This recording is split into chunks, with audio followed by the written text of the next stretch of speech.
Hello, my name is Pavel. In the previous tutorial we performed principal component analysis of some example EELS data cube, and I always told you do not store every appearing image or spectrum because they are automatically stored in the head file, what I call metrics. Now let's open this file, EELS cube MSA. Well, today I will show you how to extract all information from that file. Go to temDM, MSA, View Result, and we see View Result tool. Ignore for the moment the upper part and go to that line, plot XY. Press it. And now we will see pictures which you already saw once after principal components were extracted. So what is that? Think of your spectrum as of a vector in some multidimensional energy space. Each pixel in your dataset is a point in such a space. We had 2000 energy channels. It means that the dimension of our space is 2000. One cannot visualize such a huge space, but we can project that on some two-dimensional plane. And the orientation of that plane is defined by the directions of our first and second principal components as specified in that fields. We can look also at another projection, for instance specify third and second principal components. Then click at Matrix and press plot XY again. So we have another projection.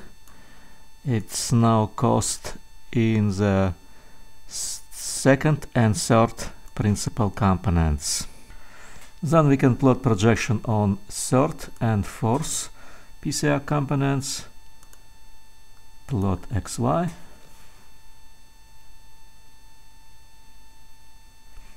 Here we are. But that picture is less interesting because it's nothing but picture of white noise, and all further projections would be the same.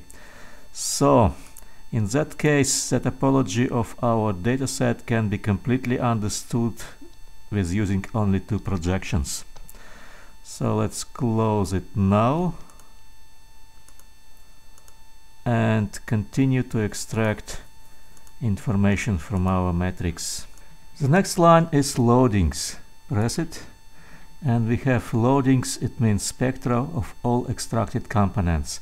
Component 1, 2, and starting component number 3 we have pure noise spectrum.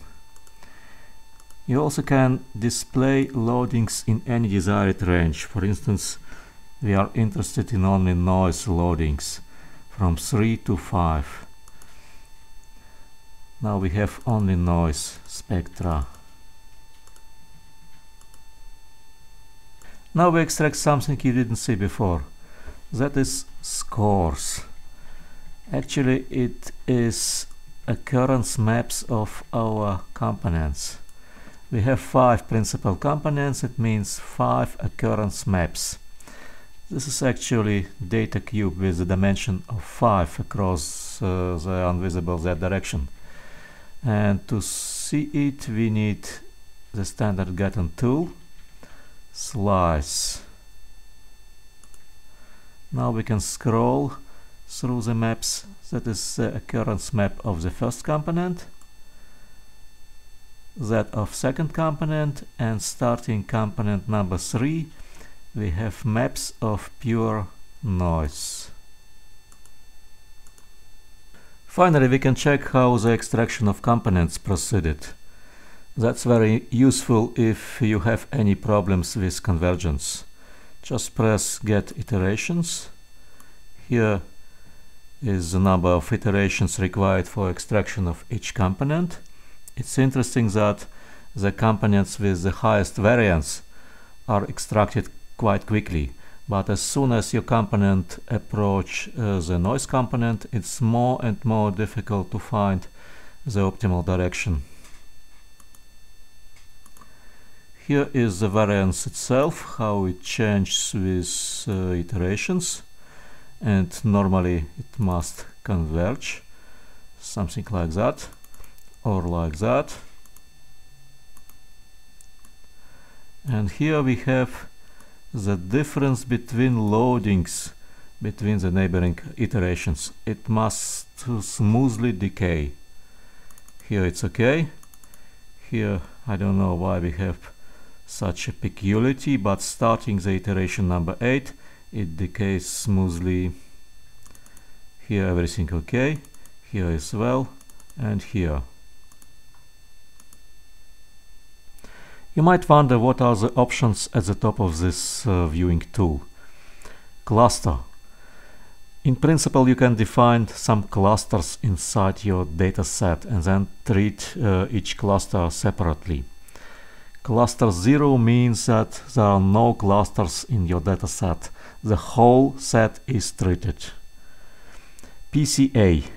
Up to now we worked only with PCA components, but later you can apply different rotation methods. Each of them would create its own components, and you can view these components in exactly the same way as PCA components. You will learn about these rotation methods in the next tutorials. So, you see that this matrix file consists of a lot of information, and that's very nice, but there is one problem: size. If we look at the file size, we find that it's very large. It's even a bit larger than the original ILS cube. That's because it consists all of original information plus some extra information. If you have problems with space, we can make it smaller. Go to temDM, MSA, and load Proceed PCA again. At the bottom of this tool we have something for compression, and we click compress. Here there is a new object, abbreviation comp is added, and if we store this object and look again at size, we find that it's very small. That's because it's basically a copy of MSA file, but all information about noise is removed.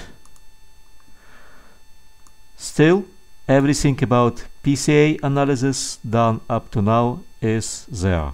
So we don't need any more MSA matrix file, we close it, and we can work only with this comp file. We can extract any information exactly the same way as I showed you before. For instance, loading. Let's request again full loading from 1st to 5th. And here we are. Here there are loadings. What this might be even more important, you can anytime extract the reconstructed data set from that small file just by clicking extract. Actually, it would be a new reconstruction process, and it is basically the same as reconstruction during our previous tutorial, with only one small difference. System would not ask you about the number of components for reconstruction, because it will remember this number during your last reconstruction before compression. Let's check it. Just input any number of components here and click here not reconstruct but extract. Reconstruction started as usual, but I can ensure you there is only 2 components to use, not 22. Right now waiting is ongoing, and conversion from 2-dimensional matrix to 3-dimensional cube.